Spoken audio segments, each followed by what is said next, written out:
Oi gente, tudo bem? Voltamos para mais uma aula de língua portuguesa e hoje nós vamos trabalhar com as expressões idiomáticas. Eliane, o que é uma expressão idiomática? Idiomática vem de idioma.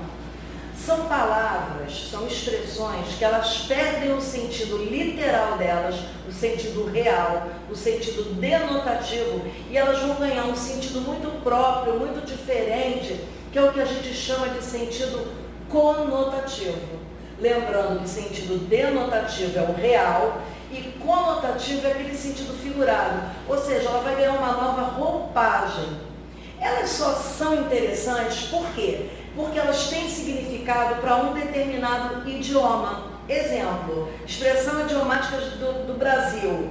Ela só vai ter sentido para uma pessoa que é extremamente conhecedora da língua portuguesa, né? Dos nativos ou daquela pessoa que é do estrangeiro, mas que sabe muito bem o nosso idioma. Posso dar um exemplo para vocês? Se a sua mãe ou minha mãe chega e fala assim: filho, me quebra um galho. Ora bem, me quebra um galho, isso, gente, é uma expressão idiomática. Por quê? Porque ela só é compreendida no nosso idioma. Ela vai perder o sentido real. O que é quebrar um galho? Você ir lá e quebrar um galho. Mas no caso da expressão idiomática, quebrar um galho é o quê? Auxiliar, ajudar. Pô, me ajuda aí, faz um favor para mim. Então isso é uma expressão idiomática. Vamos supor que uma pessoa estrangeira, um americano, chegue aqui no Brasil e esteja aprendendo a falar o português, aquele português bem básico. Se você chegar para ele e falar assim: olha, você pode quebrar meu galho? Ele simplesmente não vai entender, ele vai pensar: ué, por que ela quer que eu quebre um galho dela? Porque ele não vai compreender o nível que saiu do sentido literal para entrar num outro sentido que é muito particular. A expressão idiomática, ela valoriza o idioma, ela alegra o idioma, ela brinca com as palavras, por isso que eu digo que você tem que ter conhecimento. Vamos dar um outro exemplo? Garoto, não enche meu saco, né? Para uma pessoa que não entende o nosso idioma, poxa, não enche o meu saco. O que é encher o saco? Não me perturbe, sai de perto de mim, não me incomode. Essas são expressões assim mais antigas. Hoje nós temos expressões assim: garoto, me erra, vê se me erra. O que é isso? A mesma coisa, né? Não me perturbe, não me chateie. Então as expressões elas vão sendo criadas também com o tempo, né? Uma outra expressão eu coloquei até aqui, ó: se liga, irmão. Né? Quando eu falo assim: irmão, se liga, o que é isso? Preste atenção no que eu estou falando. Então você percebe que elas não são paradas, elas não vêm só de antigamente. Existem expressões novas e futuramente existirão outras.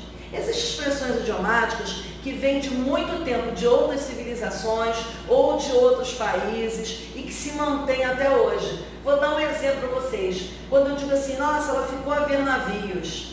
Ela ficou a ver navios. O que significa ficar a ver navios? Ficou esperando e nada aconteceu. Ficou esperando, esperando, esperando e nada aconteceu. Você sabe de onde veio essa expressão? Antigamente, o rei de Portugal, né?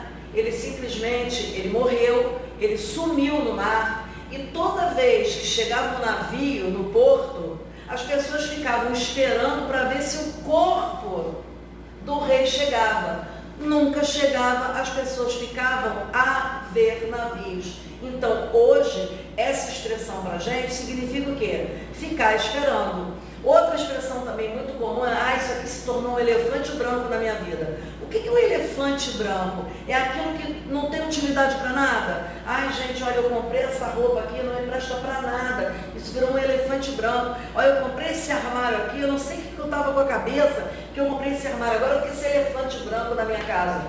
De onde veio essa expressão elefante branco? Porque muito antigamente no Sião, né? O elefante branco era muito raro e toda vez que um era encontrado, ele era levado automaticamente para o rei, para o imperador. O que acontecia? Ele às vezes presenteava alguma família importante o elefante branco. Gente, um elefante come demais, dá muita despesa e as pessoas ficavam desesperadas. Só que elas podiam devolver para o rei? Não. Então elas ficavam com aquele elefante ali e Não tinha jeito. Então, o que é aquilo? Para que eu quero aquele elefante branco? Mas foi o rei que deu, então virou um elefante branco. Então, o interessante da expressão idiomática é esse sentido que vai mudando e que hoje em dia enriquece altamente o nosso vocabulário, que nós usamos diariamente. Se você parar para pensar, vai catar coquinho, vai pentear macaco, chutou o balde, armou um barraco, virou pizza. Todos os dias nós convivemos e ouvimos essas expressões. Eu acho que ficou bem fácil de você entender, tá bom? E até uma próxima aula.